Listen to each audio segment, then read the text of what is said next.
Most women want a man that is a true leader. It is hard to find a true alpha leader because in this culture, it pushes a lot of men to be more feminine. But like the Dwayne Wade situation with his son, there's a certain tone I think that we have to set as men first. And then whatever direction, when you're 18 as an adult, you can go whatever direction you want to go. But remember, you in that development stage, there's still a little room I can maybe help develop you to be that warrior. Just think about when you're training for anything in army, police officer, or whatever it is, there's always a training stage. So if you interrupt the training stage and you deviate to something that's not what you're being trained for, you're never going to accomplish the mission. We don't necessarily operate in that capacity. And also because we operate in trust, like we got rules in our family. If you not procreating, we have an issue because we need to make sure that you're building for the next legacy. There was a moment I was working on this big project, $1.2 million. I paid the steel company $40,000. The delivery come, everything is off. It's a disaster. I got my client, I got everybody out there, right? Most people would panic in a moment, but that pain that I went through, I had to figure out, what did I do wrong? What was the learning lesson? Heavy the head that wears the crown. This ain't no, I'm going to Chase Bank, I need a quick loan for 50 real quick. And the cop is saying, hey sir, I need you to step out the vehicle. He yelling, listen man, I'm not getting out the vehicle. It's a traffic stop, I don't have to get out the vehicle. This man pulls out a gun and he shoots her when they try to pull him out the car. I got money on my mind, I'm just trying to get some dough. I ain't picking up my line, unless it's money on the phone. Gotta get it on the daily, all I want is dubs, you know what I'm on. I've been chasing after paper, all I know is run, money marathon. Capital Gains.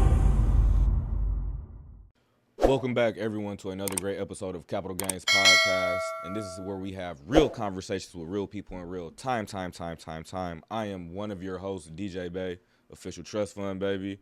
This is my co-host, Peter Parker, CEO of Digital Business Director here. You already know what it is. Let's get it. He got it right. Let's go. Come on, I got it right today. I'm on point that I had my coffee this morning. And today we have a special guest. And I was fortunate enough to actually be around this gentleman. I heard nothing but great things about him. We have Mr. David from Power Talk, a motivational speaker. And you are, from what I know and from what I was able to hear, you were fortunate enough to be around some other great motivational speakers, like some high-level people. So can you please just introduce yourself to the people and let them know? Definitely, man. David Power Talk, certified motivational speaker, man. I help people turn that pain into that power, mental health. I talk to athletes. I talk to entrepreneurs. I talk to the youth. I understand that we all go through something, but guess what, man? Find that pain. Tap into it. That's going to be your power to get your purpose, and then you're going to get your profit. So, yes, man, you did name that I've been around a lot of high influential coaches and speakers.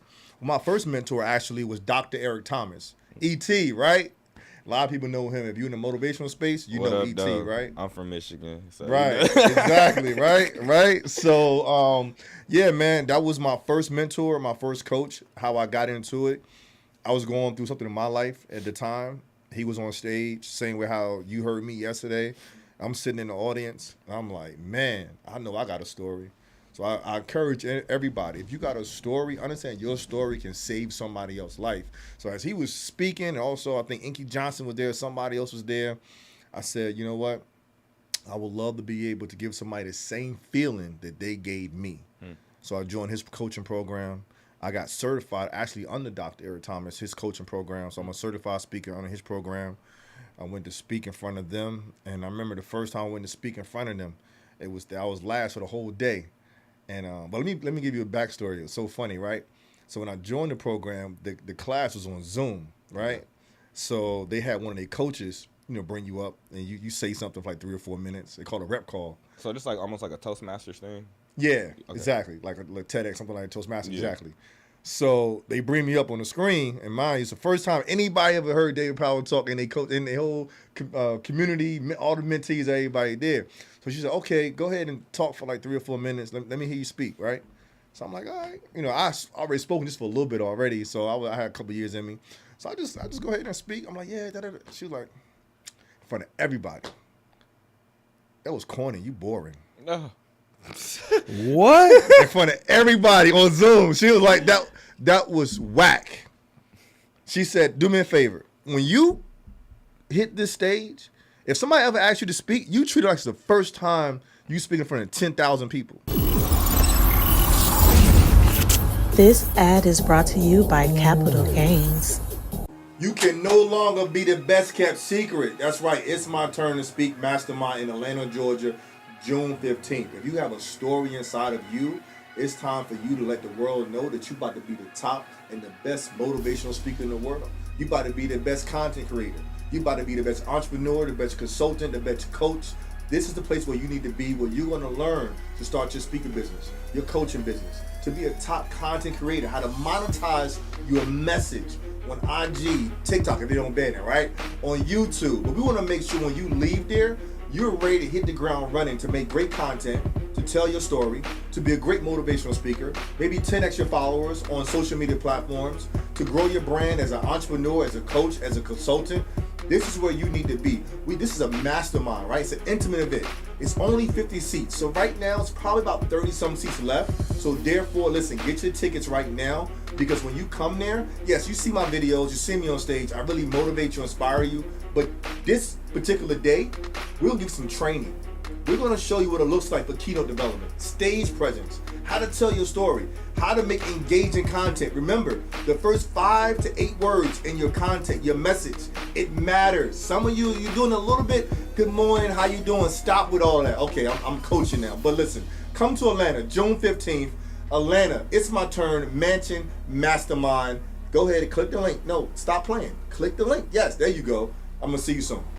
I need your best work. And she said, and she teach all of us this. She said, listen, this is not an L. It's a learning lesson. Yeah.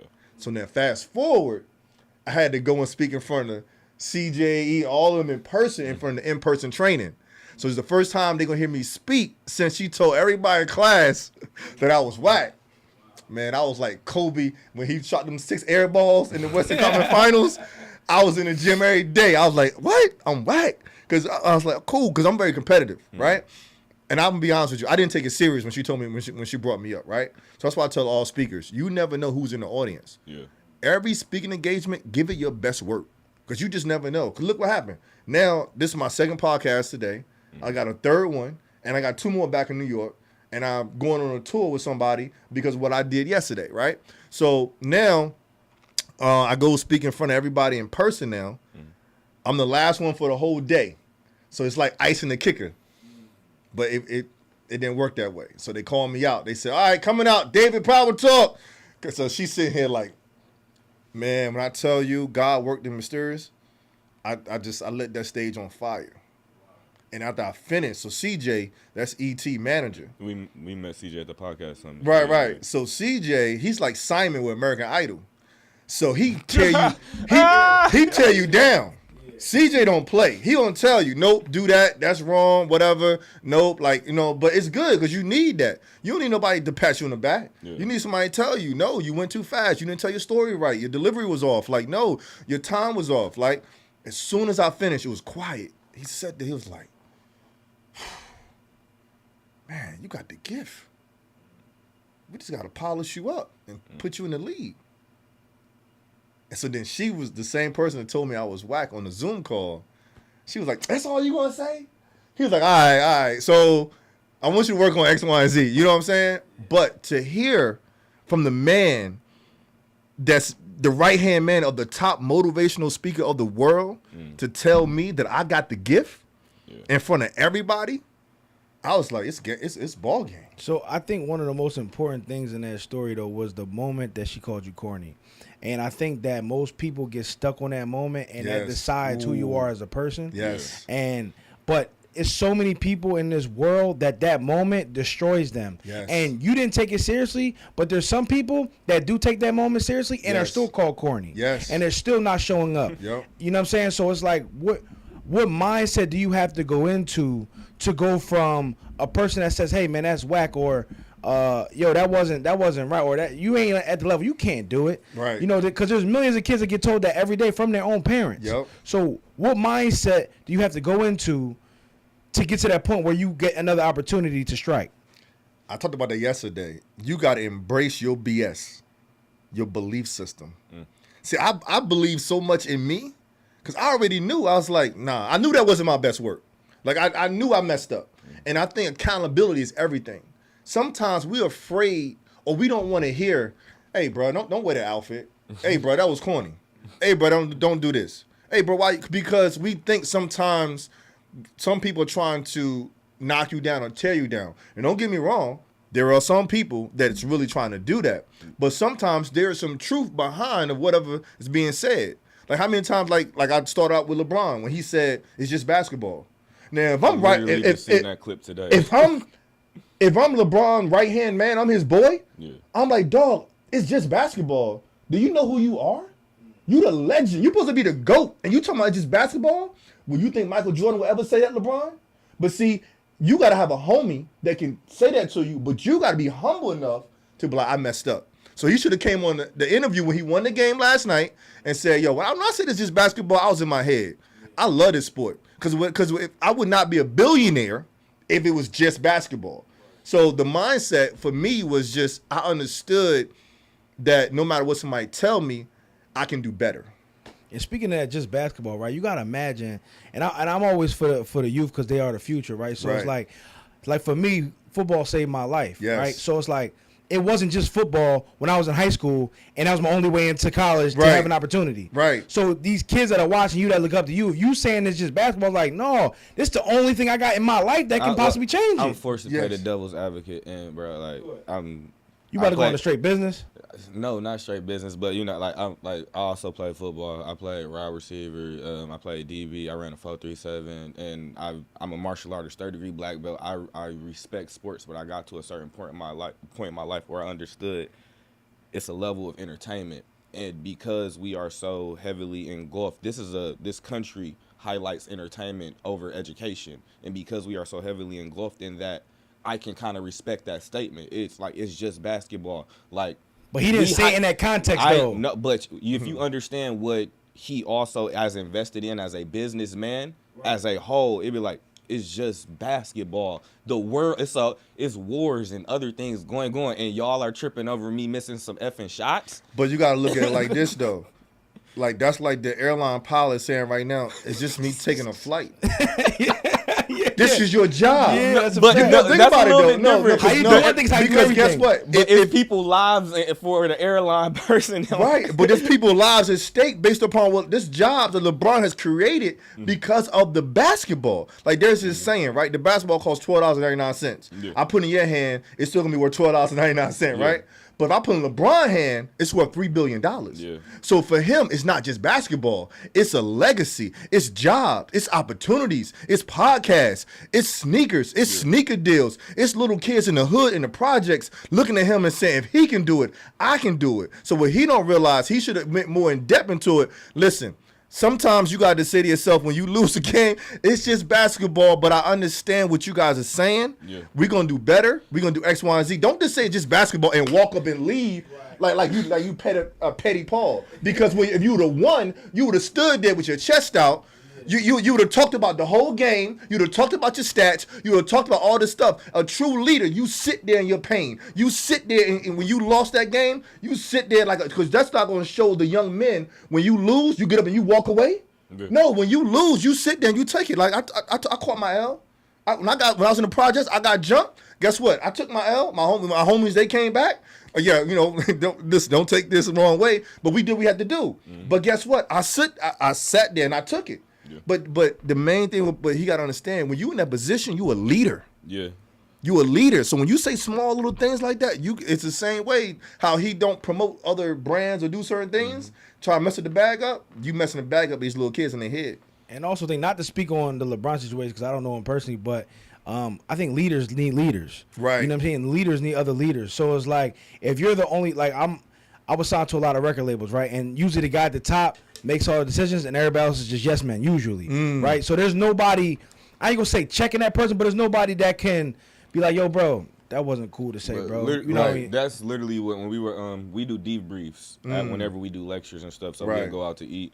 And last night we went to a decent restaurant around the corner from the location, and we were going over the debrief, and I had asked our other partner today, I'm like, critique what I was doing or whatever, and then she was like, out of everything you did, you were good, and they they cussed me out about my presentation because I ain't let him do it. So they was like, "Your graphics could have been better." I'm like, "I know." I'm like, "He was busy. I just paid somebody on Fiverr." So Right. but she was like, it was a young another young brother who podcast. He had asked me a question. He was like, "So when do you recommend that you get your documents and information whenever you are trying to do a business? Like when you get an LLC?" I'm like, "Are you making money?" I'm like, then. She told me that my answer could have been better. Pretty much, I could have elaborated more. So I understand exactly what you're saying because LeBron in that situation, instead of him just giving that one short answer, Right. he could have expounded, and then he wouldn't. Be Yeah, going and I through do all agree this with your right point now. though, because I see what you're saying. Because when you get to a certain point in life, even when I talk to athletes, right, there is a time where I do tell them, I said, "Listen, it's just football. Relax. It's gonna be okay. There's a life after football. Yeah. But you still gotta treat this game. You gotta win this game. You gotta show up for that wide receiver. You gotta show up for that deep. You gotta show up for that position that God is giving you for that moment." But it's not the end of the world if you don't get drafted, if you don't get picked. Out of respect to his contract, he shouldn't have said it.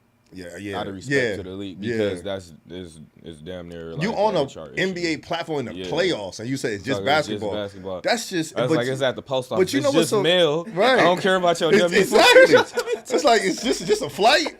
You know, I'm gonna come in with a tank top on. I get it. So look, Yeah, that's wild. Let's take it back some years, right? All right, so when you say make pain into your purpose, then you turn your purpose into profit. When you're in a painful state, how do you get to a state from taking true pain, Right, yeah. current pain? We ain't talking about past pain. You got through it. Now it's time to turn to profit. No, true current pain into a purpose during that pain. How does that work? Perfect example. Like I own a company too that builds 7-figure homes, right? Okay. So when I talk about burning the boats, I'm actually burning the boats on a 7-figure company of building. Now describe for people that don't know what burning boats mean. Right. Great question. So the concept of burning the boats, we talked about this in the hallway, is that as 1519, Cortez, he was the leading general for this of 600 men. They was already tired. So real quick, they get to the island where they're about to fight again. But as soon as they get to the island, the men are tired. So he tells his commander to burn all the boats because we're going to either win the island or we're going to die. So in life, to burn the boats, whatever your plan A is, you can't have a plan B. So when you burn the boats, that means you're not going back to plan B. That means you're saying to yourself, it has to work or it has to work. Do or die. Do or die. That's it, right? So in life, if anybody watching this right now, I need you to understand whatever your vision is, whatever you want to do, you got to start burning the boats right now. Now, I'm not saying go and quit your job and start doing your company, but burn one boat at a time. And as you put that strategy together, as you're burning these boats, that means you're burning your environment. You get into a mentorship. You get around like-minded people. Now you're burning the boat of a financial deficit by you getting funding. You're doing certain things. Now you burn the boats of a mindset. Now you got a mindset of an entrepreneur. So now you can move on and you can conquer the whole island because you're doing one strategy, one battle at a time, right? So when I was in that one painful moment that you want me to illustrate is that there was a moment where I was working on this big project. I think it was this church, about $1.2 million, right? And I paid the steel company like $40,000 for these drawings and the steel. So the steel is paid for, the drawings is paid for. The delivery come, everything is off. The drawings is off. It's a disaster. I got my client. I mean, I got everybody out there, right? So now, most people would panic in a moment, but that pain that I went through, I had to figure out, what did I do wrong? What was the learning lesson? Did I connect the architect really with the steel company to make sure to cross the T's and dot the I's? So the moment of me losing all this money, because now I got to pay for this all over again. Yeah. Now I got to, that's a hard L. Yeah. And when you're an entrepreneur, recut everything. When you're heavy head that wears the crown. This ain't no, I'm going to Chase Bank, I need a quick loan for 50 real quick. I got to go pull 50 out, 60 out, and redo this. And before I even get to my next step, you know? So another pain is, let's say, when I lost my grandmother.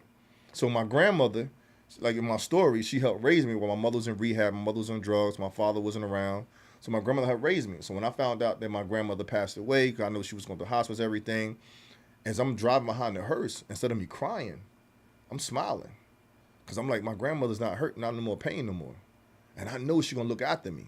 I know she want me to level up in every area of my life. But a lot of people, when people pass in their life, they hold on to their grief so much that they can't function in life no more. But you got to understand, God don't make no mistakes. So when he calls somebody home, even if it's too early, sometimes it's a little bit too late. They're suffering too much. You got to respect his decision. And you got to be okay with you still being here. Now, by you being here, what would they want you to do? The person that you love so much, do they really want you to be sad every day? They want you to cry over them every day? Or they want you to celebrate their life? They want you to go out here and be the best version of yourself. So that's finding the power, and then they're operating your purpose. And what's going to happen, your profit going to come regardless, because I got a saying, don't chase money, the money going to chase you. If you get up every day chasing money, it ain't going to happen. Get up and operate in your purpose. And I guarantee the one thing you keep focusing on every day, doors going to open up. As a male, and especially with just being able to speak on pain in the melanated community, vulnerability isn't something that we do well. Oof. So, like for you to make that one of the main angles of, your motivational speaking, yes. How has that been? Because like even like me in the community, like I talk to the brothers about this all the time. I'm like, it's unfortunate, but we know like we can't say certain things to the women around us, right, because you can't be completely vulnerable. So what is the threshold if even like, because you got to be relatable. So like, right, how do you do that? Still be vulnerable, but not give too much. And that's one of my true assets is me as a speaker. I'm vulnerable, but I'm vulnerable in a way that is uplifting and it's empowering and it's motivational. Because there's a way to tell a story where you seem like you're just like crying about it. And there's a way to tell a story that you're showing them it's an example of what you've been through, but where you at now and how you get through it. So I encourage all speakers or coaches, always tell people about the pain point, but own the pain, own the story. So when you hear me speak and say, yes, my mother was having an overdose. Yep, my father raped my mother. Yep, my father wasn't in my life. Yep, I lost everything twice. Yep, I was in the garage. About to commit suicide, bottle of pills. But one thing I remembered is that I got the greatest gift, and that's called life. So when you're vulnerable, you're going through these moments. I'm not saying, man, listen, my mom's on drugs, father wasn't around. There's a way to tell it that shows more of a moment that can help people to get through what it's going through. I completely understand it, because a young lady, she had spoke to me. She was like, you really are a trust fund baby, and you own it. Mm-hmm. I'm like, I do, and I understand. So, like, even like, I'm a super sport individual, but everybody had a ups and downs. I'm still from the west side of Detroit, and right. I had my hood experiences, but my people made me go to private school. They enlisted in the military early. Right. So I own all of the good and bad because I am a total makeup of all of that. So even being able to express that, I tell people, I'm like, yeah, I had these experiences, but that made me who I am today. Exactly. So I can completely get it, bro. So your shirt says allergic to being average. Is that correct? Yeah. Okay. Yeah. So let's. That's dope. I wanna speak on the mindset of no matter what you do, what is the advantage of being the best everywhere you go? I don't care if you work at McDonald's, being the best fry flipper, being the best burger flipper, like wherever you go, what does that mentality get you out of life, being allergic to being average? It passes on to the next person. I'm going to say what you just said. You said McDonald's or whatever fast food place. When I go to a place like that and I'm getting a service and that person is operating at a high level. Hey, sir, how you doing today? What do you want? Oh, you got this? Okay, you ever go to Chick-fil-A? I'm vegan. Okay. But you been to Chick-fil-A? You had Chick-fil-A fries before, right. Bro. Stop. Have you ever experienced Chick-fil-A service? I grew up in North Carolina. Right. Now, have you been to McDonald's and it's like, completely different. Completely different, right? Completely different. But now what happens is this. Let's say you've been going through something for today. Mm-hmm. You go to Chick-fil-A. And it's some person that, hey, how you doing? Hope everything works out. You order, man, you good. You passed on. You might feel a little bit better. Yeah. You go to McDonald's. What you want? We ain't got no more fries. What? Flurry milkshake. Machine, the machine been down since last week. We thought you knew. We thought what? I can't hear you. Could just drive up. Man, you ready to shoot him? You already late from work. You ain't get your check, this and that. So now they put you at a high level. Yeah. So basically what I'm telling you is this. If you operate at a high level, no matter what you do, that's just like when I first met him, right? Let's say he was combative. Let's say he was just like, yeah, bro, you was all right, man, whatever. Yeah, I got my podcast. I'm good. I'm chilling. I'm like, ooh, like, really? That's how we doing this? But when you come at somebody humble and you say, like, nah, I do this. I want to help you, da-da-da. Now you encourage me to do the same thing when I meet him, when I meet somebody else. So I got a saying, you're not a part of your environment, you're a part of your choices. And your environment's not meant to change you, you're meant to change the environment. So therefore, when you're operating, trying to be the best version of yourself, it's not for you.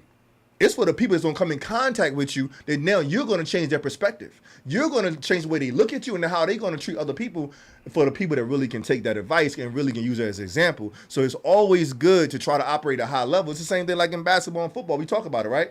We gravitate to the good ones.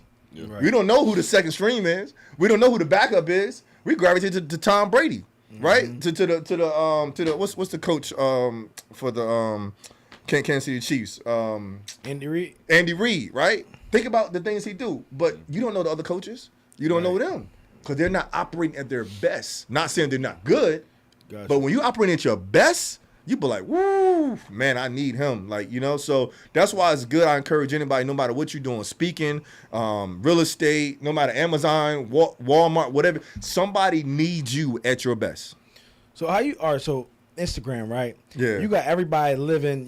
I think everybody rich on Instagram. Right. Everybody got an abundance of money, right, an abundance of happiness, right, an abundance of health, right, on Instagram. Right. But when I get these calls from a lot of people, especially people with money, a lot of people are depressed. A lot of people are sad. A lot of people don't feel like they're fulfilling, their life. Yeah. Speak to that. Have you ever come across people like that seems like they have everything, but they're just not happy.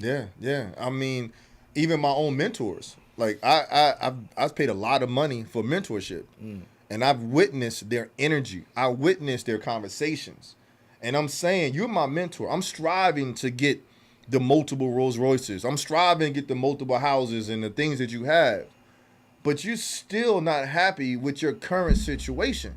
There's a big disconnect. Like, there's one mentor I went to his mother's birthday party, right? And she was having a time of her life. I mean, she wore 4 different outfits. She came out there, she dancing. I mean, she was having a time of her life. The whole time he on his phone, he like da-da-da-da. But he's the moneymaker. He's the legacy, right?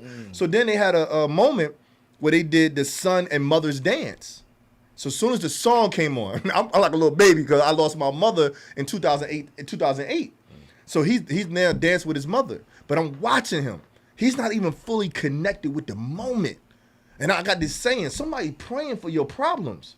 So anybody here, that if you got the bag, whatever, if you don't got the bag, live in the moment, because you don't understand that there's somebody wishing to be in your shoes. Yeah. So no matter what level you at, yes, it's going to be another level you're going to try to reach. Don't give me what. You're a millionaire, you want to be a billionaire. Billionaire, whatever it is, right? Jeff Bezos, Mark, all them, they fighting. You got Twitter and Threads. When it first came out, these two going at it, and they billionaires.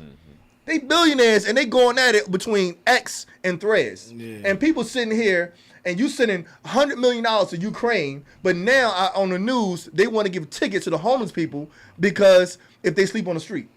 But you want to give $100 million to war, but you want to give a ticket to somebody that's already homeless, they don't even got a job. But this is where we live. This is the government that we got. This is their thinking. It's crazy. So I like to say, we always say it's beauty in the struggle, but the struggle is really the journey. The journey has its ups and downs, right? But the journey never ends. So I want people to really understand, when you're on your journey, you're going to have your most incredible time. Right. When the journey is over, you die. That's it. You get what I'm saying? Like, if you feel like you're at a point where, man, I got the car. You ever bought your dream car or your dream watch or even close to it, right? And you like when I first bought my Rolex, or when I first got, it's like you get excited, you get happy, and then it's like feeling. After a week, you like, stuff only shiny. You start throwing this shit around and shit, like you just. It's only shiny for so long. It's only shiny for so long, bro. Yes. So we really gotta live in the journey, because the journey is the best part. And I was just on the way over here when we was getting drove over here. I had mentioned this in the car. I'm like, bro, like, I'm willing to give up all this stuff. Like, I realized that, like, in the last 2 days, like, even like the brand, like Trust Fund Baby, you know how much I put into that. Like I'm like, I'll give it all up. I'm realizing like I can't be attached to nothing. Like if I built it, I can rebuild it. I'll take it public. And it's just like understanding that whatever I built for my family, like I understand trust enough in order so I can build out a family structure. But I'm willing to pass it all on. Like you just have to be willing to have a level of separation. You can't. It's still all material. It's all material, bro. And I realized that like in the last like 48 hours, I'm like, I'll give it all up. I would. So go ahead. And I think living in the moment is it's important. Like even me, like so what I did was, anybody watching this podcast, we're in Miami right now, so I stayed down by Brickell. So this morning, I in the 5-star hotel, I went like where the pool is at, and I went to the very end, and I just took time out, just looking at the boats, looking at the scenery, headphones on, playing one of my whatever I want to play in my ears. But I took time out to live in the moment and just say to myself, this is life. This is beautiful. People out there running, they're doing yoga.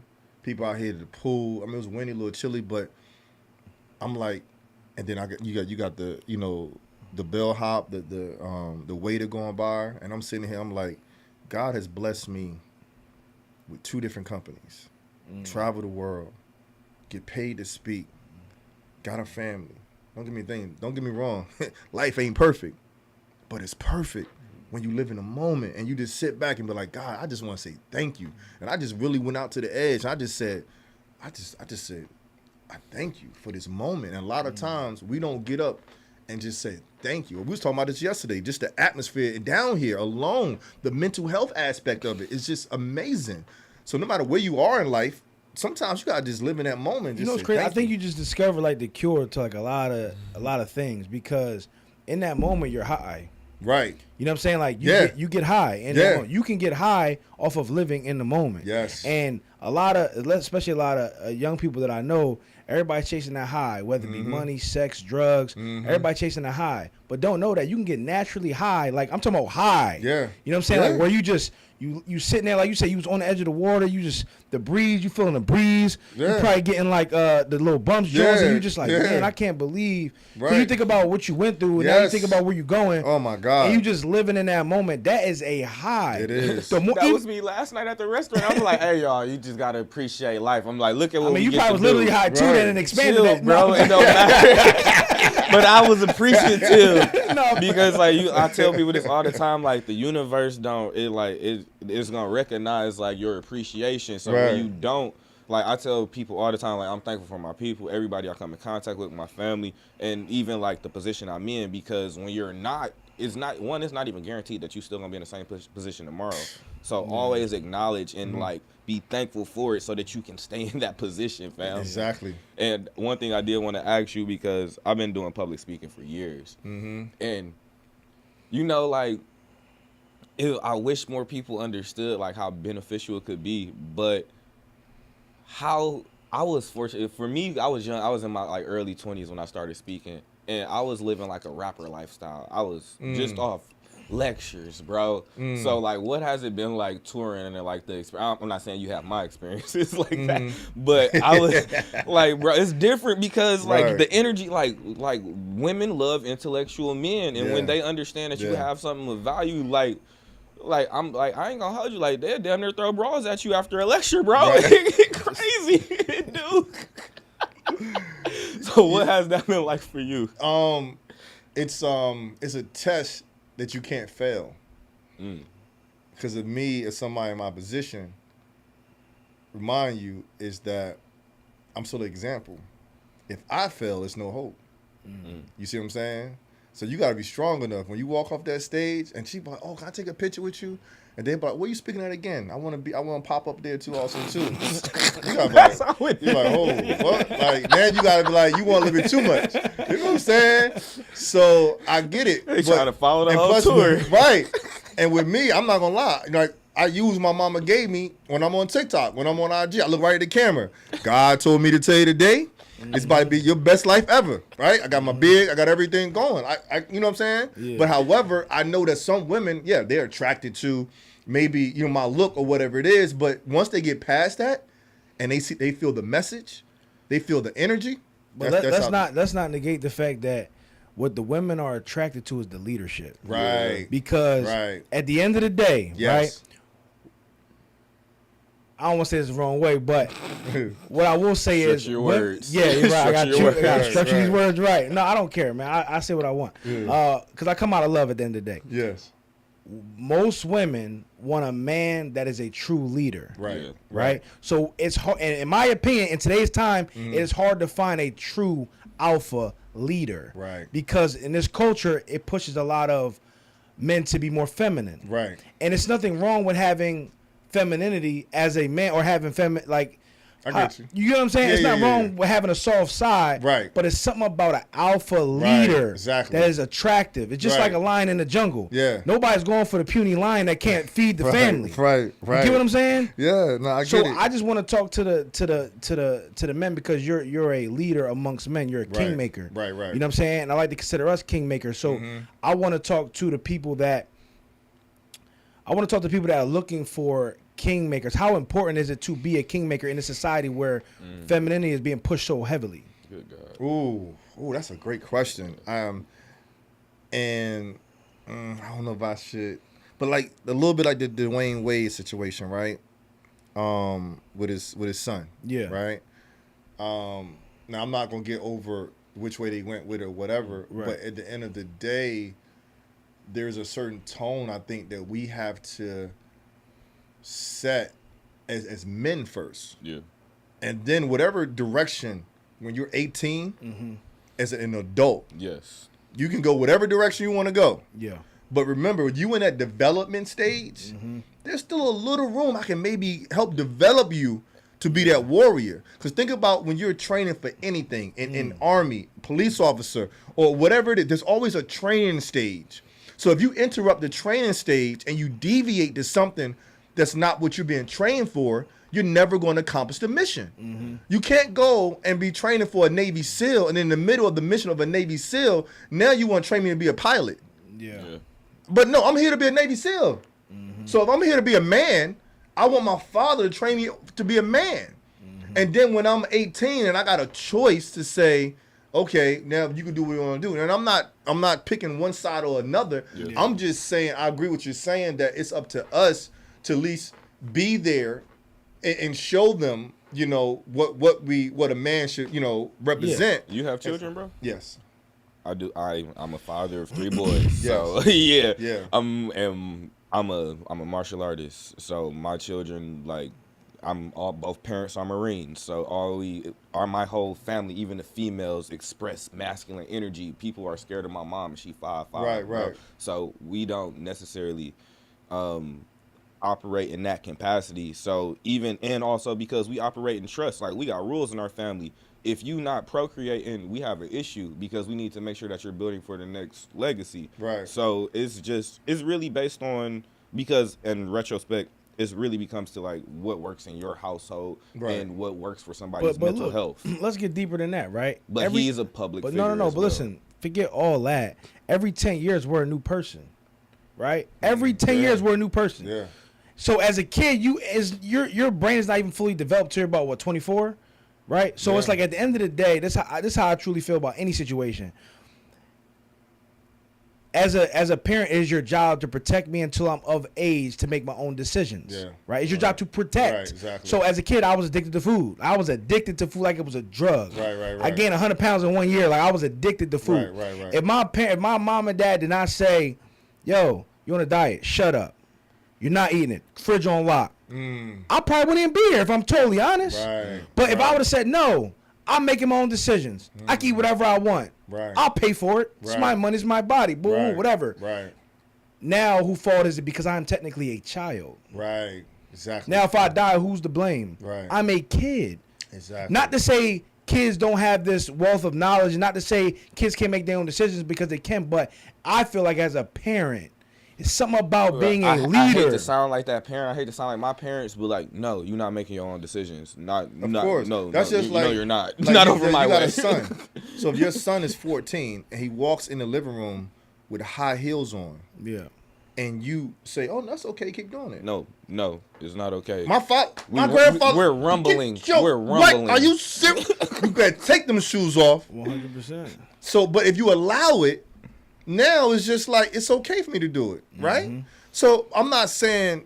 I'm just saying while they're in that development stage, you still gotta be their father. Correction needs to happen. Exactly.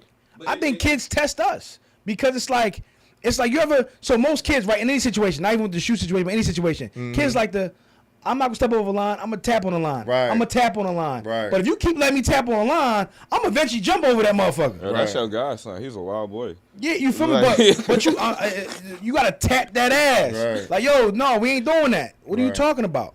You feel me? So, and that goes for anything. Kids are gonna test us, and I feel like when we let kids slide, more creeps in. And then with YouTube, listen, these kids know more than us on YouTube. It's a whole different era. My son's not allowed to watch YouTube. My 3-year-old's not allowed to watch YouTube right now. It's just because I agree with that. Yeah, no, the conditioning and the control. We watched is. it change. Been like you've seen Prince. Prince is super bright. The manner in which he started just adjusting and like he started picking up certain vernacular that we don't even say in the household. We're like, no, stop it. Just because like we want to be sure that we're creating a decent being for the rest of the world, and we can't allow outside bullshit to come in and create a monster. So, I got a question for you. So, to speak to parents that are not together, co-parenting situations, right? There's a lot of situations where the dad may not be alive, maybe due to the relationship with the mom and so on and so forth, right? You speak big on mindset, pain is power, but when you have two people coming from pain and they have children, how do people come together? Because of their trauma, they're going at it, right? Because of things in their life, that's the way we act.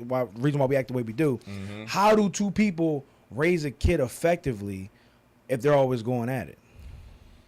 One of them have to be mature enough to put the difference to the side. Now, sometimes it's a magical moment when both can say, you know what, it's about the kid. But we all know sometimes that ain't the case. Yeah. You got one that's like, woo, man or woman, right? Some crazy dudes out here, some crazy girls out here. Yeah. You have to understand it's about the kid. So the mindset, like even like with my firstborn, my daughter,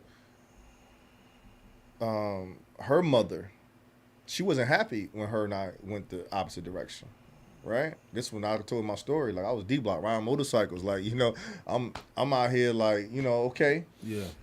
but when we had our daughter, I was right there. So I was the first one to change my daughter's diaper. I was right there to cut the umbilical cord. Right? You see what I'm saying? So even though when we started to do, we didn't work out, we came to a mutual agreement. Now with her, yeah, she was upset about some things, but she never displayed it. She never displayed it to my daughter. She never came and combated because we knew it was about Jada. And we knew that no matter what, this is your time, this is my time. The mindset is that no matter what, you can't control the narrative if two people just don't work out. It's just life. Divorce rate is higher now than it was before, right? So, but there's another human being that's in this world right now. So what us as parents, if you're watching this, you understand whatever differences you may have with that other spouse, listen, you gotta let that go. You gotta focus on the kid. Because the kid don't have no understanding of what y'all going through. No understanding you was at the club and Watson they had a bigger fatty, or you met him and he got a bigger bag, or whatever it is. You know what I'm saying? Or y'all don't get along no more. You outgrew him or she outgrew you, or whatever it is. Nobody outgrow the child. Yeah. So, but I lived on both sides of it, and the reason for me is because my father wasn't in my life like he should have. So I always told myself, when I have kids, I'm always gonna be there for my kids, no matter what, right? And I came with the mindset that no matter what I may be going through with the mother, I'm not gonna let that interfere with me taking care of my kids. So as men, we're logic based, right? So since we're logic based, is it our responsibility to hold that role in that relationship when it doesn't go the right way? I think we gotta be sometimes the strong will to sit here. Like it's almost like you ever see a clip, a woman gets so upset she smacks the man, Yeah. and then he gotta sit there and just hold that. Like he got to hold that. And you know, we don't talk about. That happened. I said on you camera. talking That about happened to me, bro. I said on camera, bro. I'm in Atlanta. A girl who I shouldn't have been around hit me up. I'm like, oh, come pick me up from the airport. Oh, I was with Shorty. First red flag. My girl, my son, I give my son my spare phone to play with. Some shit pops up on my DM. She's pregnant at the time. Woo. She comes in the bathroom. I'm on the toilet, bro. Woo. Just she from the D, just stuck me. I'm like what the? Can't even do nothing. One, I'm on the toilet. Two, Right. she's pregnant. I'm like, Right. It's over. I'm like, I Right. just blocked the girl. I'm like, fuck this. I can't take this. I can't be getting hit. No, I'm taking shits. I just blocked Shawty. I'm like, it ain't worth it. Right. You know what's crazy though, bro? Like, going through pregnancy and postpartum is something that a lot of people don't really talk about. But through experience, like those situations, those emotions are at a so high level that we don't even understand. Like they could be going through some depression. It wasn't even no argument. I just like I said, I just blocked it, bro. No, for sure. You can't. You're not gonna win that one at all. Right, bro. right. It's over for you, bro. And I think also too, to even go a little bit deeper with that, in our community, we have to learn. And I was reading this. When you're emotionally mature, that's a powerful gift. When you allow your emotions to take over for you to do any physical act, that's a problem. Yeah. And in our community, we known to do what? React first, and then we talk about it. No, and then let's talk, right? But when you can sit back and degress for a moment, and that's why sometimes, like even with my wife now, like if we get into, we don't get no big arguments, but let's say we get into something that she disagree with, I'll just leave the house for like an hour, and then come back. Because I know my temper, and I don't want to say the wrong thing. I don't want to discuss something when my emotions is too deeply tied into it. Because I know I'm an emotional person. I'm a Pisces. Like I love hard, and I cut you off hard. Like I take everything to the heart, no matter what, right? So I know for one of my Achilles heels that I need to learn how to control my emotions. I need to learn how to breathe and don't take things so serious. So therefore, at the end of the day, I know she don't mean no harm, or whoever, it could be one of my friends or whatever it is. And even if somebody do mean harm, it's okay. And don't get me wrong, there's situations, not with my wife, but with friendships, stuff like that, where I have argued and went beyond what I shouldn't have went beyond. Like you ever get so upset after you finish that you're like, why'd I do that? Like you want to apologize to somebody you cursed out, or somebody that you argue with, for like, why did I even allow myself to get that upset? Like that's crazy. I was yelling at this plumber one time. I'm top of my lungs yelling at this guy, right? And I'm like, for what? Now my blood pressure up. Now my heart rate is up. I could have a stroke or heart attack yelling at somebody over what? That somebody else can do the job. But you know what I realized though? So sometimes it don't be the situation. Sometimes it be the PTSD of what we went through.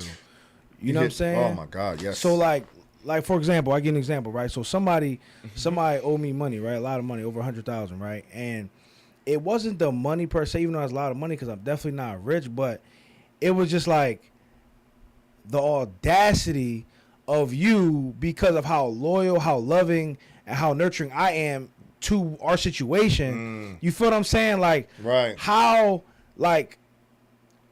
could you, and it's ego thing, but how could you do that to me? Right. You feel me? And that only comes from, so I got angry to the point where I'm like, I'm contemplating some things. I'm like, bro, who are you playing with? Now the where I come from is coming out now. Now Right. it's like, bro, I got to come see you now, and I got to put hands on you. Right. You feel me?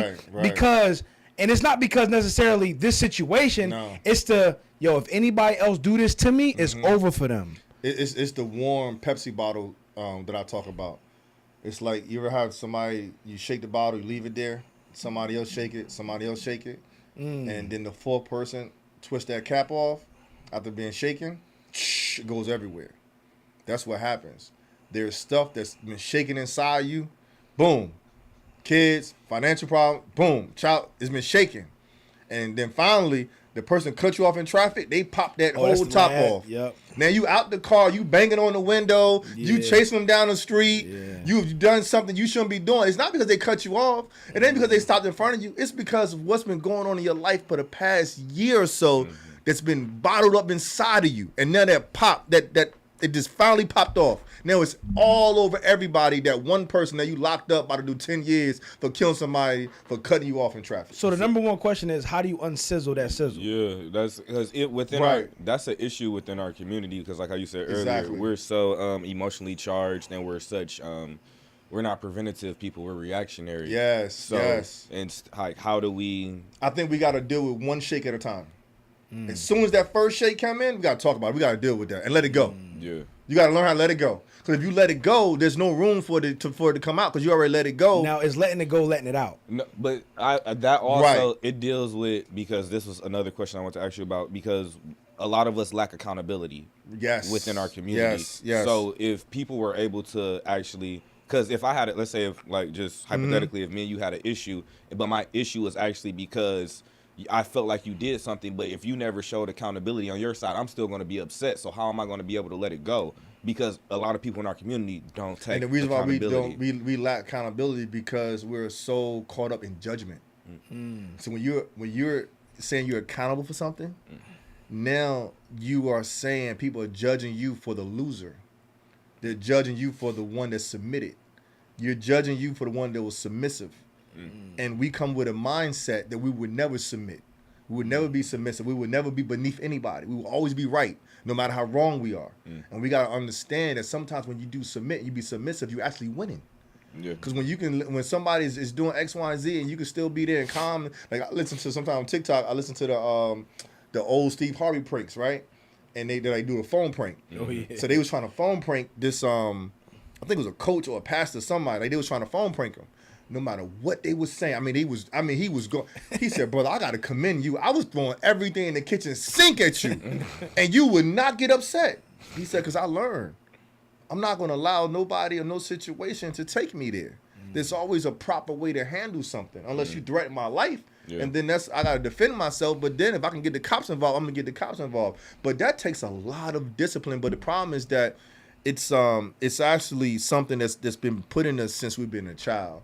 So between punishment, between beatings, between showing authority. Because now when somebody put authority over you, you can't wait to be in that position to be the authority figure. Yeah. So now when you're that authority figure, you got a role that you got to stand up, that you got to be. So no matter how much daddy in the household, daddy was wrong, daddy ain't pay the rent, daddy ain't do this. But when daddy walk home, daddy, he want his chicken sandwich, daddy want to do this. Nobody, don't tell daddy he wrong. Don't tell him, no. You got to sit there and talk to dad. Like, no, you wrong. You need to play basketball with Junior a little bit longer. You need to do X, Y, and Z. But we came from a household that nobody talked to dad, that told dad, no, you got to fix certain things. But that's now been passed on to us, and it keep getting passed on. The same way how white people don't like black people. You think little kids just born to be racist? No. You think they born in Florida raising these flags that they don't like black people? That shit is No, the trained people in conditioning. home are telling them that black people are bad. They're saying you can't hang around them, So when that's like the little boy who went viral said, "Hey, I found me a white woman. Hey, I found me a white woman." That's crazy because I remember when my oldest, when he was young, like for some reason, and we never said this statement out loud, but it's because of TV, because of media. He thought all European people was The Walking Dead. What? Like, bro, like Carter, my oldest baby, he thought all European people was The Walking Dead because it was one that came to us. It's like, it's The Walking Dead at the door, and I'm like, what? But it's because of what it's the way the Right. world is projecting Yes. things, because we never said that in my household. Wow, Right. that's interesting. Yeah. I'm like, it's like, I'm Wow. not calling people The Walking Dead That's in my deep. house, That's bro. crazy. You feel Yeah, me? that's So deep. you really gotta Yeah. watch what your child consumes. That's deep. Yeah. That's deep. That's deep. But just the concept for the little black boy to say, "I found me a white woman." Yeah, that's crazy. So somebody had to teach him that the white woman is forbidden. That Emmett Till stuff, yeah, bro. Think about that. What he said, "I found me a white woman." Not just, "Hey, I found me a new friend." Why I gotta be a white woman? So somebody had to put in his little head that when you find a white woman, ooh, you and Master gonna be upset. Yeah. Where did he get that from? We laughed, it went viral, but it's deeper than that. Yeah. It's sad that we gotta teach our kids or show them or let them think by finding a white woman, you might get in trouble in 2024. Yeah. in places like Louisiana. I was just about to say that. Louisiana, they're still having separated proms and stuff. So depending That's on crazy. Yeah, bro. Look, depending on bro, where they even at, when it's crazy. we travel to down south a lot, and in places like Alabama, certain places, you still go to gas stations, and it's still a lot of black know people. you Unfortunately, that's shouldn't be there. yes, sir, no, like Yeah. it's like, man, it's shocking to see that in person. Some state just passed Confederate month or something like that. Like they doing a whole month where they're celebrating the Confederate, legacy, whatever it stands for. I'm like, wow, this is crazy. Yeah, 2024. That's nuts. Yeah, in 2024. But that's why even think about this. You got a world leader that's facing serious criminal charges. He's in the middle. He got a $5 million judgment. You talking about? If that was Barack Obama, you talking about Big T? Right. If that was Barack Obama in court right now for criminal charges, they be throwing him. it's no way he would be neck and neck and still in the race to be the president of the world. You understand what I'm But saying? you gotta love this, bro. That's how you know this shit it gotta be fake, bro. I know somebody playing with me. I know somebody it's not playing our with world. me, bro. This is not our world. It can't be because this is stupid. This is not. And I'm not saying it on the racist stuff. Anybody watching this right now, but I want to let you. We're not in control of this. Nah, it's at much all. deeper So than look, that. if we're not in control of this, we got to talk about our number one superpower, emotional intelligence. Yes. Okay, let's talk about cops, for example, right? Right. You get, because all my homies arguing about this. Right. You get stopped, right? Right. And me and my homies go to war. When we get stopped, my homies know if they act up, it's me and them after this. Right. Heavy. Because me personally, this is how I feel. I got to make it home because I got bigger opportunities, bigger things to do, exactly. right? Everything. I got to make it home. Yes. I can't control what he do. Now, I'm also 6'5", 400 pounds. Right. Not too many people are going to take me head on. Right. And I've dealt with cops in a way of like they try to get physical. And I'm like, bro, you got it. I'm not on nothing. Right. But you have some people from the hood that, or anybody have egos where they like, what you want? What I do? Right? And it's like, it's not right what happens. Right. But my whole thing is, if you have emotional intelligence and understand the emotional intelligence that somebody may lack, speak their language. Yes. You get what I'm saying? We have to yeah. learn how to speak other people's You languages. gotta Yes. know that is a 9 to 5 for these people. No, you got to understand. There's somebody that got bullied in 8th grade. Yep. There's somebody that had issues when they was younger. Now they got authority. Yep. Like I watched this video. It was a DA. She was trying to get pulled over for a speeding ticket, Oh, at and her she didn't house? even care. Yeah, Yeah, I she seen drove that all the too. way into her garage. And the guy was saying, ma'am, I just want you to give me your ID. She was refusing First, I was like, man, she the DA, let her go. But I'll say no, because all she had to do was say, you know what, officer, here's my this, here's whatever, write me the ticket no matter what. She gonna get it dismissed, do what she want Right. to do. But her authority of who she was, and he was just really doing his job. Because no matter if she's a DA or not, she still was speeding. So he still was saying, ma'am, you was speeding. I'm just, you can't, because if I was speeding, David Solomon, and I'm drove in my garage, it'll be 5 cops in my house with guns out and saying, if you walk in that house, I'm about to put one in you for speeding because now you're eluding the police. Now you're doing this, that, and the third. So now you mean to tell me that you the DA, you're somebody head of everybody else, and now you on TikTok, you on Instagram, now you're viral because you let your emotions get in front of you instead of you saying, I'm proud of you for doing your job. But this is the kicker about it.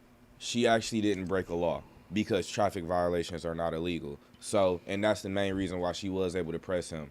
Because, like, that's the kicker about it. And she knows better than anybody know because But just she's a part of the hold on. theft from robbing everybody Okay, hold from on. the traffic But just tickets. because you know the law does not mean that they can't act the way they act, and you have no control Oh, no, of the situation. keep in mind, this is a pill. Like, this woman had, this is a European lady. You can't do that. You. No, you don't do that. And she's also the DA. They're completely Right. different because he not going to draw down on her. But He already actually, know she he going to did lose break his the job. law because anytime a police officer put their lights on for you to pull over, if you don't do that, you're eluding the police. She said, "I'm glad we seen the same video because I heard her say he asked, did you not see my lights or hear me?" She was like, "No, I was on the call." He was like, "You're not supposed to be on the call." She's like, "I certainly can be hands free." Like she ain't dumb, Right. saying. Right. No, Shorty she ain't did. dumb. Also, think She about- already knew what she wanted to say. Now Yeah. that's the DA right now. We speaking to average Yeah, day that's why I people, said right? regular So people look, don't do regular that. people most don't do cops, that. Yeah. most cops look at their last 3 situations, right? So before you get pulled over, right, they probably then got into it with somebody that looked like us. Yeah. Like, yo, cop, like, shut up, cop, what you Yeah. talking? Like, all these type of things, right? They probably got to a shootout right before that, and then they come pull you over. Perfect example. This after I watched that video, then I watched another video.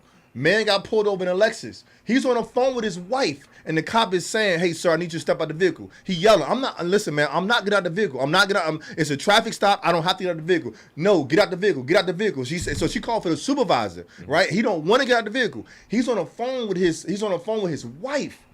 Don't you know this man pulls out a gun and he shoots her when they try to pull him out the car over a traffic stop? Now, if you're a police officer, now this is going around the whole blue, everybody in blue. Now you watching her. She was not combative. She was not yelling at him. She ain't call him a nigga. She ain't call him no word or nothing. She just told him to get out the car. He wouldn't get out the car. Now, when the supervisor get there, he's a man. Now he's a supervisor. So now he got to be like, you getting out this car. Right. Now you getting out this car. Right. As soon as and she's like standing right there by the door. All you see is boom, and she fall back. So now think about this. Now Tom just witnessed his partner or his coworker get shot. Now Tom next week he go pull over somebody else that's a little aggressive, that's similar to the situation. As soon as you move, Tom going boom. Now I'm not saying that it's gonna be okay to shoot somebody, but now you can see where some of the aggression come from because of their past experience. We're studying PTSD. emotional Shit, intelligence. Right. They're living the field of work that they are in because of the conditioning from the United States education is like literally the United States is responsible. Like they birthed this baby that they're dealing with based on the way they educated people, based on the drugs they supply to this country, and based on the firearms they put here. This is their child. Right. All of it. Right. But we're not going to forget. We're not saying that this is right because no, it's not all right, of it is no. wrong. Yeah. Facts. Right. But we're trying to give you the advice so you can make it home. Yes. Because your life is more important than that moment. Right. You And get what just I'm like saying? more so be accountable about the situation. Understand where you like accountability to save your goddamn life. Understand like because like bro, like I got special credentials when I travel and like I got pulled over doing like I was speeding. I was probably doing like 90 on my way back to Michigan and Ohio. Cop pulled me, and for most people know like I have a cannabis company and everything. So I had some cannabis and it was like they seen it. I was like I had just rolled up. It was like, oh, they was like, look at this. I'm like, bro, you can have it. I'm not pressed over. I got more. And then I'm like, I'm just trying to make it home. And I'm like, it was super cool. It actually, the traffic stop actually ended up with me shaking both of their hands because they seen my credentials. They never seen it before. Right. And I was like, all right. I'm like, y'all have a good day. I'm like, you need some help and you just reach out. And I'm like, let me know how much it's going to cost. I'm like, I'm not trying to argue with you on the side of the road. One, I know you don't know the law. You did not go to school for this. I know they train you, but you're not a lawyer. Right. So I'm not about to argue these things with you. I'll handle this later. Right. How much is it going to cost? Mm-hmm. So let me go on by my way. Live Power Talk. You've been traveling the world. You've been speaking all over the world. You've been helping change hundreds of thousands of people's lives. What is next for you? Be the best motivational speaker in the world. Stadiums. Stadium after stadium. When you Google top motivational speaker in the world, David Power Talk gonna come up. 10 million followers on IG, 10 million followers on TikTok. They don't ban it. Monetize on YouTube. There's always a bigger level. Like I went to, we all know ET, right? I've been to so many different Eric Thomas conferences and other motivational speaker conferences. Even I hold my own. I'm on number 8 right now, right? But then I've been to a Tony event, right? Okay. When you go to a Tony event, it's different. A movement. Yeah, Tony Robbins is different. No, it's like 20, 30. It's a movement. Yeah. But I'm gonna be honest with you, the other people's message was more powerful to me. But his event had more people there. So when you ask me what's next, I need to learn how to have that Tony effect with that message from the ones that train us to bring us up. So now if I can merge both worlds, because remember, he was the one that had Oprah walk on Hot Rocks and like even Wall Street Trapper. We talked about him. He went and did that, right? But he's even, think about this. He went to Tony to walk on Hot Rocks, but he cool with ET, like this and that. I don't think ET can make him walk on rocks. Not saying I'm talking bad about ET, but what I'm saying is that it's just a certain impact that you keep in this speaking world. You keep doing it elevates you. So I want to elevate my impact. If I elevate that, then the influence gonna come, right? And then you got the impact, you got the influence, and the income gonna come regardless. Yeah. So for me, it's just really being known. Like when you talked about like Bob Proctor, you talk about all these speakers, right? It's almost like basketball. It's always Kobe, it's always LeBron, it's always Jordan, it's always maybe Shaq. That's it. But how many NBA players that play in the league though? Yeah. That's making this. Yeah. There's so many motivational speakers in the world. So the reason why I can't rest at night because I'm figuring out a way. How do I tap into that next level of impact? That next level of like somebody in Australia, David Power Talk, we need him over here. Yeah. Like somebody in Sydney, like somebody over just in Africa, Kenya, like David Power Talk. Somebody in Chicago right now talking about David Power Talk. And I know social media is going to do it for me. So look, there's somebody watching this right now, right? That's like, man, I want to be a motivational speaker, right? But how do I make money from it? What is the path to take to go in that direction? How do they start? You can use me as an example, bro, because like I tell people all the time, like I don't think I could be a motivational speaker. I like finance too much, and I've personally said it because I came up in like the conscious community, and some people sell feel good with no actual tangible value, and that has become a grievance of mine. Because that's one of the main reasons why I did lean away from motivation and more into finance. So if I said like with me having the speaking background I have now, I want to become a motivational speaker, like what type of recommendations would you give somebody like me? People don't know what they want until they receive it. And you got to develop something that they want. So first you got to develop you as a speaker. Because it could be grand opening, grand closing. I can train you I can put a website together for you, a speaker reel. I could do a EPA kit. I could do all that. I can give you a whole, so when they look at your stuff, oh, this guy looks amazing. Mm-hmm. But then when you go there and you don't have the right impact, think about this podcast. This is the second one. I got a third one. This one. So let's say I went there yesterday. I was like, yeah, he was okay. Like, how was the David Power Talk? Man, I don't know. I walked out. He was talking about something. You know what I'm saying? Yeah. So I tell speakers, work on your craft first. Right? Work on developing a great communicator. If you're really trying to do this for a living, like for longevity, right? Because now when you get started and you call up such and such high school, hey, I want to just come there. I'm in town. I want to speak to the seniors about X, Y, and Z. It's on me this time. I want to do this. Do that first. Then you go there. It's like you got to get flight hours in. You got to go there. You got to serve your local church, your community center. Wherever you can speak, go and speak. Keep speaking. Because I done said that same message about 5 stones, burn the boats, my mother on drug. I done said that over and over again. But what happens when you got flight hours, now when I say it, number 220, if you first time you hearing it, you be like, that boy's smooth. Like I already knew I was going to set you up for this delivery. I already knew the aha moment was coming. But it would have never came if I never called a high school 8 years ago and say, hey, listen, I want to come and speak to the kids and I want to talk about the story. Because now as you develop who you are, now you got a principal in there, you got a vice principal in there. Now you got somebody, the guidance counselor, you take their information and now you reach back out. Hey, let me know if you need anything. Now you get a testimony. Like yesterday, I got like 5-6 testimonies. Hey, see you such and such. Yes, I'm a teacher such and such. David Solomon, he just came here. He just gave a great, powerful message. They don't know if you got paid for it or not. So now you put that on your website. Now you go on LinkedIn. Now you reach out to a few different principals, few this, few that. Now when they go and they look what people are saying about you, they saying, okay, let's see what I got in budget for you. Now you can say I need $5,000 to come in. I need $7,500. I need $10,000. I just booked a gig for $15,000. Speak for 45 minutes, right? So you got to understand that for somebody to pay you $15,000 to speak for 45 minutes, it don't start by you just saying I'm a motivational speaker. It started way back when I went to that high school, that middle school for free. Then I went to another one for free. I went to Charlotte just now. We went to the detention center. We spoke to inmates. We went there, like this was my first time talking to inmates. My other speaker, he goes there all the time. So it's funny. So we sitting there, we're having lunch before we go in there. I said, yeah, so we talking to the juveniles? He said, no, you about to talk to people in there that in there for first degree murder. I said, what?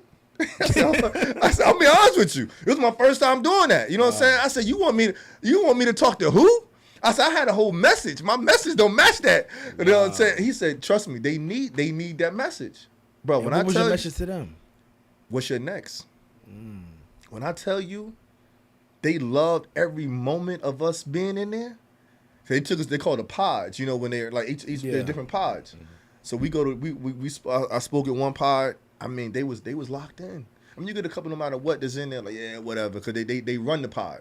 So those are the ones that don't really can't show that they into the message because they run the pod. Yeah. But they at the end, the main ones that ran it, they was like, bro, that was we needed that. Like go to my IG page, you'll see like maybe last week or whatever. There's one guy I put him on there. He said, "Bro, I needed that because people in here they don't care about us. You made it. You give us hope. This and that. Blah blah blah. We all make mistakes, and when we make mistakes, it's because there's somebody else that made another mistake. There was a father or a mother. Or there was an environment that made a mistake with that young man or that woman that didn't guide them in the right direction. So therefore, they sold those drugs. That they went through that. They didn't get the mental help that they needed to take the right medicine. There was some things, some mistakes that happened." But then what happened now, they end up in an orange suit. And now they sitting back like, man, I can't believe I just shot him over that emotional reaction. Like that young lady that we seen was running and screaming in the during the midday. Boyfriend chasing her in the apartment complex. Lady yelling out the window, leave her alone, you crazy man.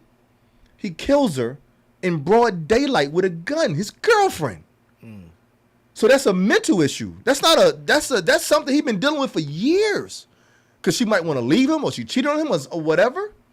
So we have to understand, like you said, emotional maturity is the key. It's the key. So, but yeah. You know what's dope about that moment, though? Because people forget about the people that are left behind, like the people in prison and stuff like that, but not realizing that there are wallows that don't exist yet, the wallows of the world that don't exist, that are waiting for the opportunity, but their battery might be low. They might be serving 30 years. They 15 in. Their battery ain't got no 15. Bruh, but a person like you come there. Charge them up. Yeah. And it's like, man, I might can make it. 18-year-old facing first-degree murder. He said, he signed up for our program. He signed up for like our mentorship. Like they was like, I'm thinking, you know what I'm saying? You coming in, like, who you coming in here with your brand? They let us come in with our brand on. They let us come in with our phones. Yo, this was, I'm like, I was just like, wow. Like, I didn't go front at first. I'm like, what I'm going to say?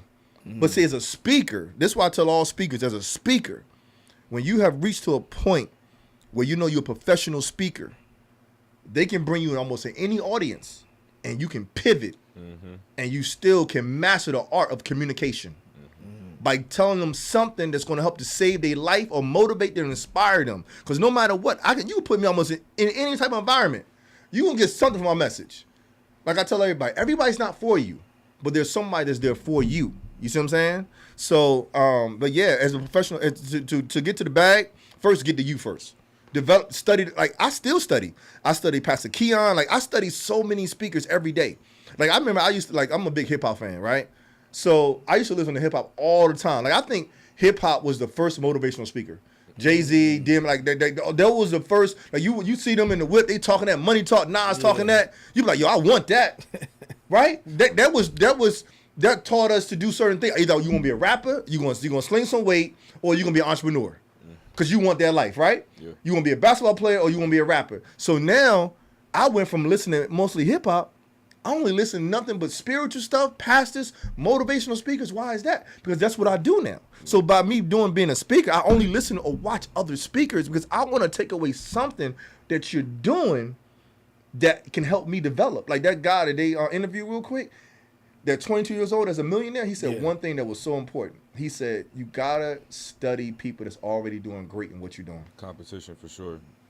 And yeah. Sorry to cut you off. No. You are good, bro. Trust me, I'm glad that you had said that. But that made me think about several other things because the young individual, like, he has an interesting perspective on life, but you can just, like, you can respect the fact that he's still young. And yeah, you still seeing that. Yeah. He said a couple of things. I was just like, okay. I'm like, you young. Yeah, you young though. You I was get there. it. I said you young, but you got the bag now, so I can't. Sure, I can't argue with too much because you know you're doing over 20 mil. But with that type of experience, with you, because like I deal with like the grandfather. I listen to. I'm ordained, and so my people own churches and stuff back in Michigan, but I'm I go to the OG. I'm a Reverend Ike baby. I love Reverend Ike. Like I feel like he was the first to do it, bro. Okay. He was the one who pulled up with the Rolls Royces and everything. He the one who took his people Right. off welfare, and everybody took his model and just they pivot on it from Myron to Les Brown, Right. all of them, and from you being able to listen to all these other speakers. And like that's why I favor Ike, and that's why I don't like people who necessarily sell feel good, but they give you tangible things. Because I seen him making changes. How, as a speaker who does motivational speaking, how do you actually ensure that people will be able to walk away with some life changes? Always put it in a very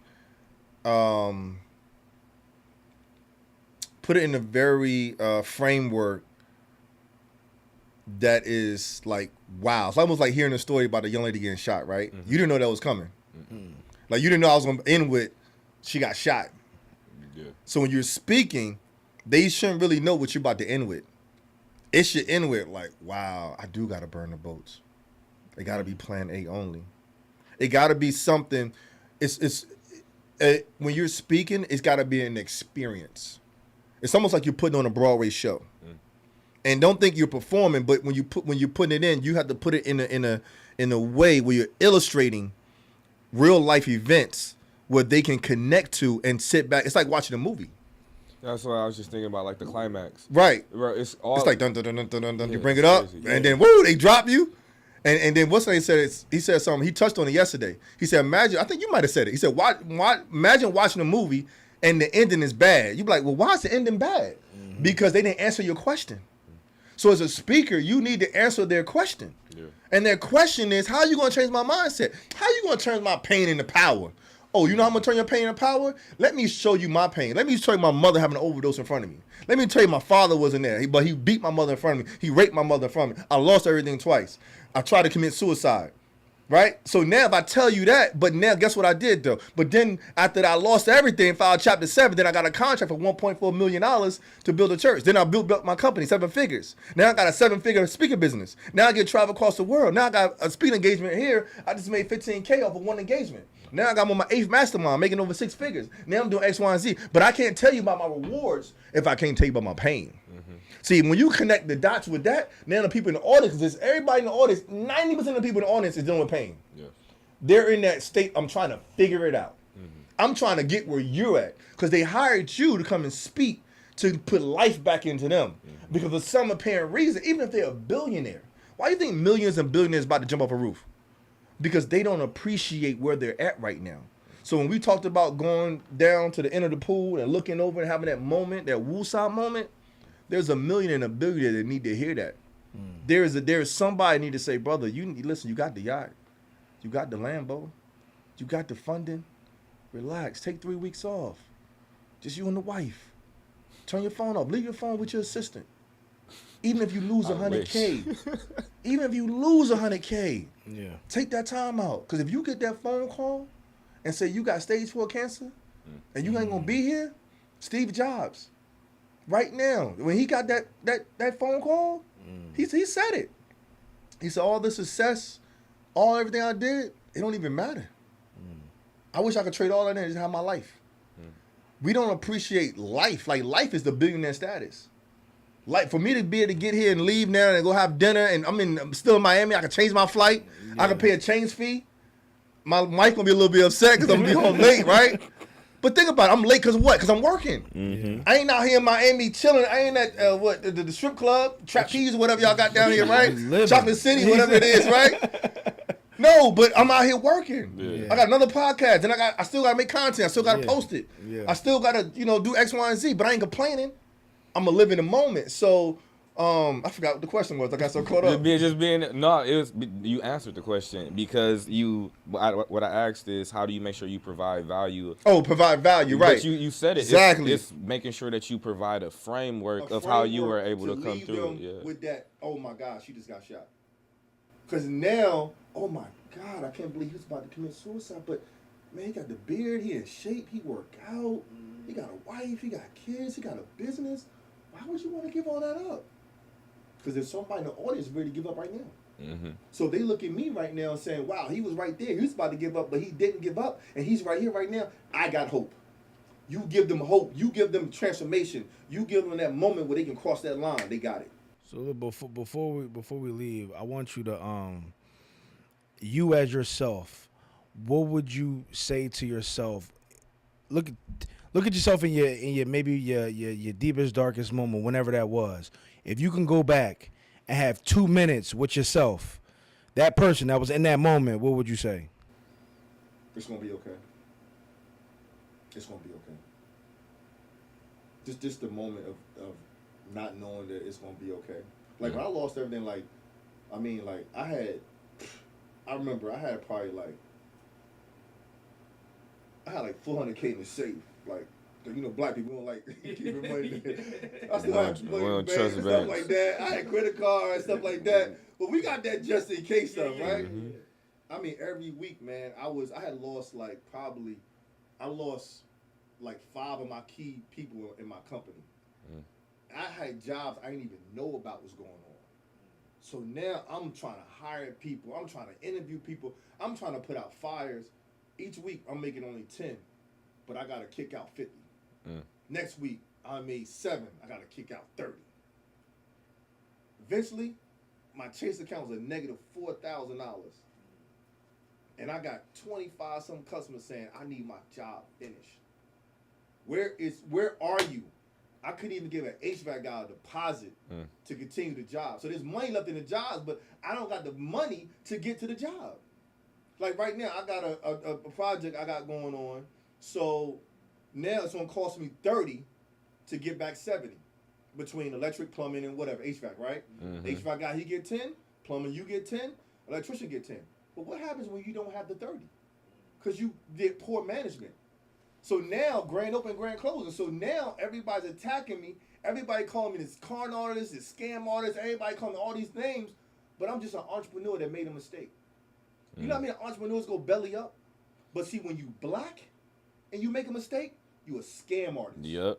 When you black and you make a mistake, you're a thief. But if you do the history on entrepreneurs, on this world, on this country, the United States of America, you know what I mean? Entrepreneurs went belly. Look at all of them. I mean, look at all these companies that closed the door. Look what Elon Musk just did. Elon Musk, he sent the email and laid off probably like half of his staff that's working at the plant. People are like, what am I gonna do? What am I gonna do? But he did that because he wanted to protect his numbers. Yep. He's a billionaire. He don't care about these people living from check to check. But if a black man was a billionaire, he did that. Oh, you was a scam artist. You got the money to keep it going. You one of the top people. Why you gotta fire us? Not one person went on social media and blast Elon Musk. Not one person went on TikTok and was saying, "Oh, this man, we got to get rid of him." No. Because they believe capitalism and corporate society is built for European people. But as that person, as you, as the business owner, as the person that they hold responsible, what do you do at that point? Do you come out and be transparent? You communicate. Okay. You communicate. This would save me too. So when I was going out on my last, I sent emails out to all my clients. I said, listen, I got to restructure the company. I lost some staff. Some people work with me. I said, listen, you pay for the materials. Give me a check every Friday. I'll get some things done. I just couldn't get to everybody. Some people's like, F you. If I finish my job, I'm gonna sue you, right? So basically, Consumer Affairs stepped in and they put together a settlement where they said, well, listen, we're going to pull everybody together. We're going to let you rebuild your next company. And then we come up with a settlement, and you just, every month, I want you to pay this amount, and we're going to distribute funds for the people that you couldn't get to. But they took them a minute to get to it. You know why it took them a minute to get to that part? Because they had to look into all my documents to make sure I wasn't lying. Yeah. So think about this. There's no way you're going to call a black man a scam artist and all these things. And if it is true, they don't care about the settlement. They want the blood. Yeah, they want your ass in jail. They want the blood. And they want to embarrass you and push you on So when they found out they couldn't get the blood, because everything, I crossed my T's and dot my I's. I think I just kicked off with like motivational speaking or whatever. So they're like, oh, you think you're a motivator? You think, no, I just made a mistake. I lost money. Like I literally went down. I literally sold my BMW $50 about to commit suicide in to finish a guy roof. That's just crazy. No, I sold it. I took that money and took that deposit and gave it to a roofer to finish this guy's roof, trying to get to the next job, trying to get to the next hit. Because I knew I finished his roof, I got a payment coming in. Then I could do X, Y, and Z. So I was scratching. I was trying to make it work.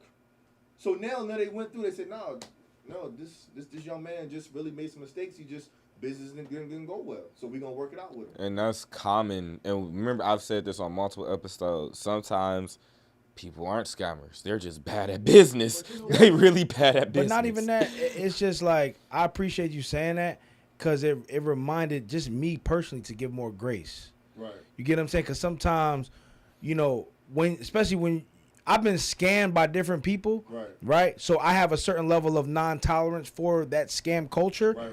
But sometimes we gotta do a deeper research before we just call somebody a scammer, right? Sometimes we gotta look at them as a human being. Oh, yeah. Sometimes there is a person out there that just making a mistake, and then we gotta look at ourselves like, well, there was a time you made a mistake. Maybe it wasn't as public as that person, but you made a mistake too. So I appreciate that because it definitely just reminded me, like, bro, don't forget to give grace, bro. Yeah, don't get me wrong. I'm not saying I was right. I'm not saying that my decision making was. But you're still human. You're still human though.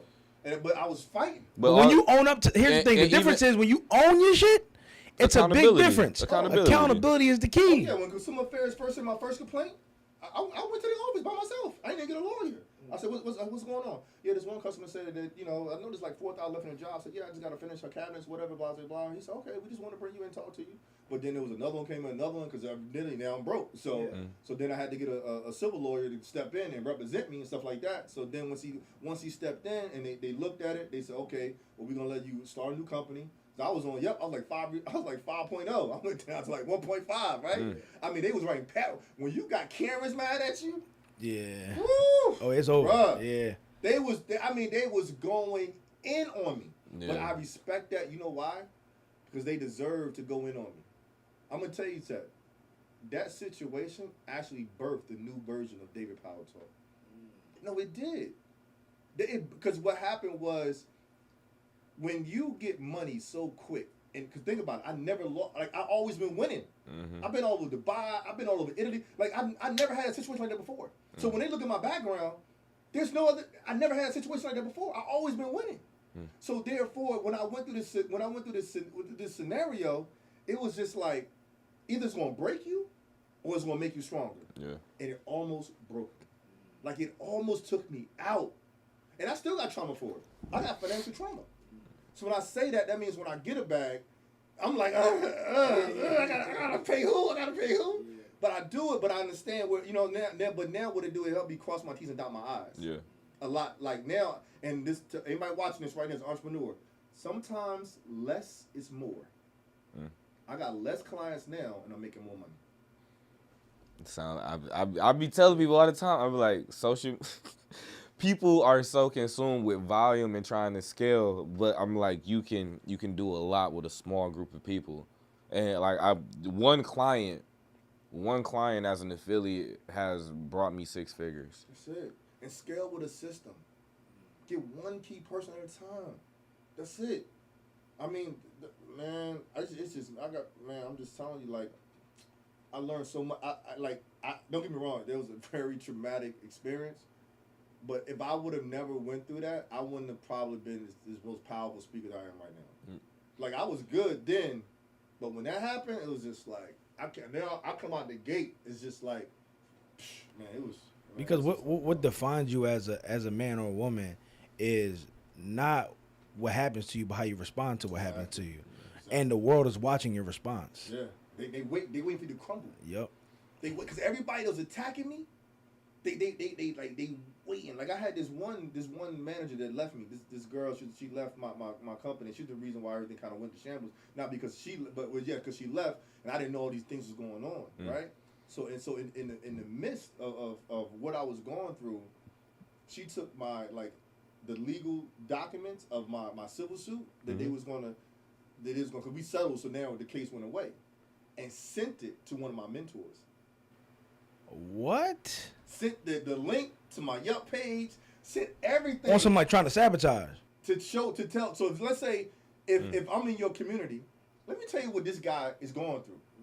But see, I was in the midst of it, so I get it. It's like, is this true?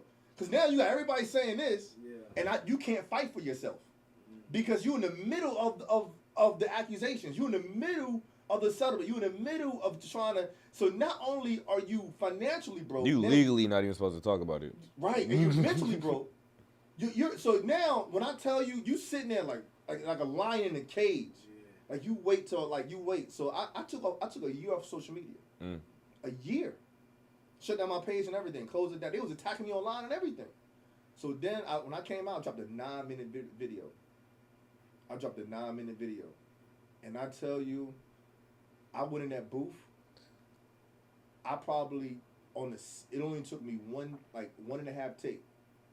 And my man did, because he didn't even know me, the dude that told me to come in. Yeah. I said, hey, listen, I'm a motivational speaker. I want to come in. I want to do X, Y, and Z. He don't know nothing about me. Mm-hmm. When I went through that video and I explained what happened in that video, he said, wow, that's powerful, bro. That's powerful. And as you, as being a public figure and having a social media following, like this is going to be one of my last questions. But I just really, because you said it, and something similar happened to me.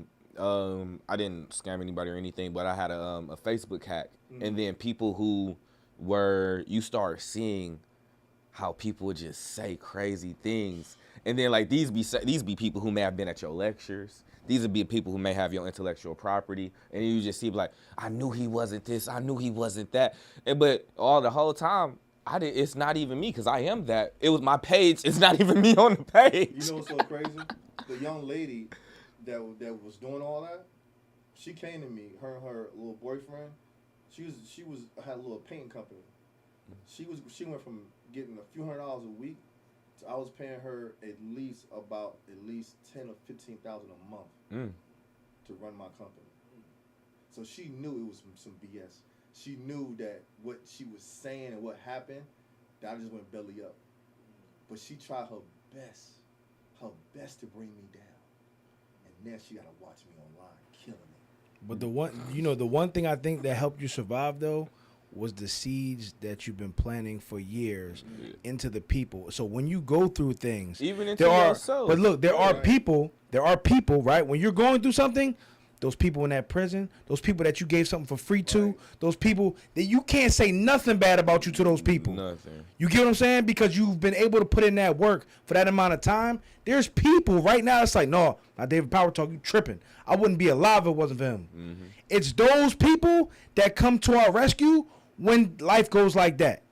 And I just encourage people to be plant those seeds. Yeah. Get those free talks like you said. Because it's those lives that you change that will uplift you and come to your rescue because you rescued them, now they coming to rescue you. Because you got to think about it, right? You got to own your story. Think about Wallow. Yeah. Wallow did 20 years. Yep. I ain't even get a charge. This is all civil. This is, you know what I'm saying? Yeah. And I had to say to myself, like, really, Wallow inspired me. I said, Wallow did 20 years. He came out there. He owned his story. He did a video. He put all his money on the bed. He said, this is $1,000. He said, I'm about to level from here. I watched that video. I said, bro, get out your head, man. So what they said to him online. So they did X, Y, and Z. It don't matter. You know who you really are. You know you didn't do X, Y, and Z. People make mistakes all the time. But use that now to build your platform even bigger. Because actually, it just made me a better businessman. Yep. It just made me a better coach, a better speaker. And I can sit here now talking on a podcast. It's about to be on YouTube. I'm going to put it on my all over. People can hear it. Because there's some people out here that just made a mistake. Yes. And they got to understand it's not the end of the world. There is a reset button. There's not a reset. If you have breath in your lungs, you can press a reset. It's a reset. Your own president, former president right now. It's in court right now of the United States. So the same people attacking me is voting for him. Come on. Think about that. Yeah, that's like, we live in an interesting time. That's exactly. Man. But you sit here talking some Trump 24, Trump 24. One thing I can say about Donald, let me say this, I'm an American Indian. We don't have to vote for the United States president. So, but I know my account and just other people's accounts, because they was giving me what he gave them in their accounts. it was a lot different when Trump was in office. Oh no, I'm not. Yeah. Listen, I ain't gonna lie. When it comes to business and tax benefits and things like that, he gonna make sure the entrepreneurs win. He gonna make sure that the upper middle and the upper class, he gonna make sure you Gucci. So Right. I'm not here to sway nobody between For Biden sure. and Trump. I'm just saying that. But I ain't gonna lie, that capital gains tax I just heard about Oh was my like, God, what was that about? 46%, bro. What, 44? I'm not even gonna lie. Like That's like what? like, That's you just right, said- bro. That's crazy. That's You crazy. just said Biden, and then it's just like think about how this is, right? You got somebody that's facing all this crazy stuff, but people still would rather go with Trump than go with Biden. I mean, you really Let's suck fix at your job. That, exactly. Yeah, that's what that Like, means. right. Like, you like, after all this, you still- After they fired him, Right. they were like, no, we messed up. We need him back. We need him back. right. You don't even care. Like, what Like, you that's doing? Because like, 'cause this one, Right. We can't survive this no more. Give him probation so we can have him as president. Trump walk out with an ankle bracelet. Give him an ankle bracelet. Let him win. You know what I'm bro, saying? people still, and it's just like, once again, it's just, you have to like really examine like you gotta have like a God's eye view and just be really able to step back and just look at everything and be appreciative of like your position in the world and just be like, this is a big ass show and I'm gonna play the best role I can. I tell my friends this all the time. It's checkers. It's checkers. I mean, it's chase, not checkers. It's chess. Yep. It's chess. It's chess. No Not checkers. checkers. Facts. You know what I'm saying? You gotta be understand, strategic, long game. Make the right move. You know what I'm saying? You gotta understand, understand that in whatever we're doing, there's a way where we can win at a very high level without getting caught up on being the Kaepernick or being the X, Y, and Z. Yeah. Like, don't get me wrong, I love Kaepernick. But after everything that he did, You don't gotta be a crucifix, bro. You don't gotta put Everything he yourself did. out there like that. he still wanted to get back in the NFL. Think about that. Yeah, You should have played that's chess deep. and not No, that's checkers. deep. After everything he went through and he kneeled and he fought, he still went to tryouts That's to get back deep. in the NFL. That's real deep. Cam Newton, ego talking all that stuff, every interview, he's still not humble enough to just say, you know, I can't get back in. Like I'm not physically there. No, I still can do it. No, you're past your prime. You made some mistakes, and they don't want you back in there because of the things that you represent or you have done that put a bitter taste in the machine mouth. You're not bigger than the machine. You gotta play chess. Get to the bag first. Understand that. Not saying you gotta submit or you gotta be this slave mentality, but you gotta understand it's just certain, like, people, they really criticized Michael Jordan back in the day because he wouldn't take a political stance on race. On a lot of Still things that was don't. going on. He still don't. do He it. know better. And guess what?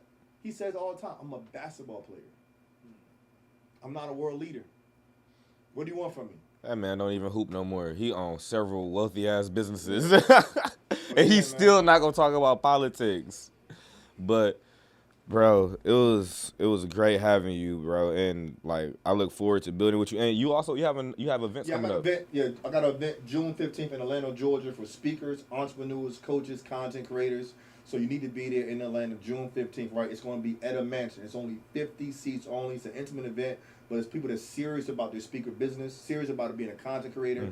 If you're an entrepreneur, if you're a coach, you're trying to brand yourself, trying to 10x your followers on IG, TikTok, YouTube, this is where you need to be. We got some special guests going to be here. We got these guys going to be here. It's going to be amazing. So make sure you guys click the link right now. Click the link right now. It might be a few seats left by the time you see this episode, but it's going to be amazing. June 15th in Atlanta. Let's go. Let's get it. And please inform them where they can find you. Yes, David Powell Talk on all platforms, TikTok, IG, Facebook, my website. I encourage all speakers, before you come out, before you develop your brand, go ahead and lock in all your domains, Snapchat, Twitter, Thread, get that first, and then announce yourself to the world, right? Like Steve Jobs says first, right? We work in the dark first, and then we let our product speak for ourselves. Don't announce yourself first. Work in the dark, do the work, and then let people see your product. Bro. You heard it from the man himself, and you already know this has been another great episode of Capital Gains Podcast, and this is where we have real conversations with real people in real time. I am one of your hosts, DJ Bay, official trust fund baby. Peter Parker, Director of the Year. What? Fucked up. I did it wrong. No, I just like messing with you, Yo, bro. I'm like, come on, not again. And please, bro, please inform the people of who you are, what you do on the way up. David Power Talk, man. Certified motivational speaker. You can find me everywhere with David Power Talk. And we're out.